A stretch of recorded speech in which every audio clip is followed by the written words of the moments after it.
All right, hey guys, just want to give an update about what's going on with me personally in mental health. So, if you may or may not know, I usually do go see a therapist when I'm in school, but since I've been away for the summer, I haven't been able to see the therapist. So, some of the things that have been helping me have been one, being around my immediate family. That's always a help. I notice my mental health symptoms are different compared to when I'm by myself or living somewhere else. Two, I have two support groups that I go to on a regular basis. The nice thing is, the one, they're never on the same day of the week. And I think they're kind of like every other week, usually. So it just works out that way for me. I will say that these support groups have really been a huge help. So one of the support groups is actually through the church that I attend, and it's about anxiety and depression. And there is an actual therapist that runs the group. It's not technically therapy, but we can discuss different things that are bothering us.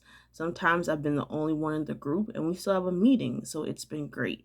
The other support group I'm a part of is for survivors of childhood trauma. They meet every other week.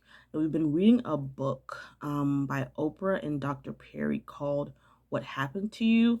And it basically talks about how with trauma, it's not enough to say, well, why are you doing so and so, or what's wrong with you? But really digging into what has gone on in your childhood and the history of things that have set up your nervous system to be a certain way, that have set your trauma response to be a certain way.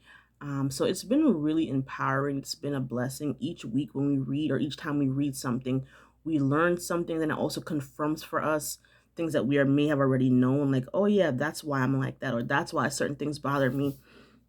What I want to say too is, as you're seeking therapy or counselors or someone to help you on your mental health journey, you can talk with them about how much they work with your nervous system, how much they work with helping you to be in tune with your body. For example, when you have a stressful day at work, do you notice your stomach tightening? Or when you have to talk to certain people, you notice that maybe you have some acid reflux. Like, those are signals that your body is giving you.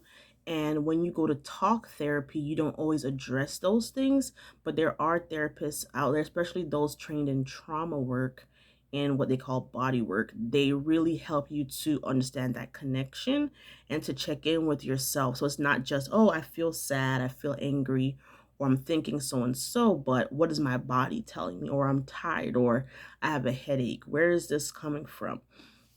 And like I said before, based on the book we've been reading, I'm really realizing that those early experiences teach us whether the world is safe or not.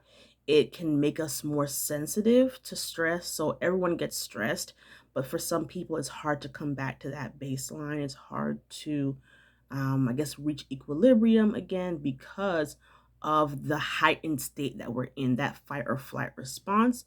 If we're consistently activated, then it's hard for us to come back to a state of neutrality and not being so activated.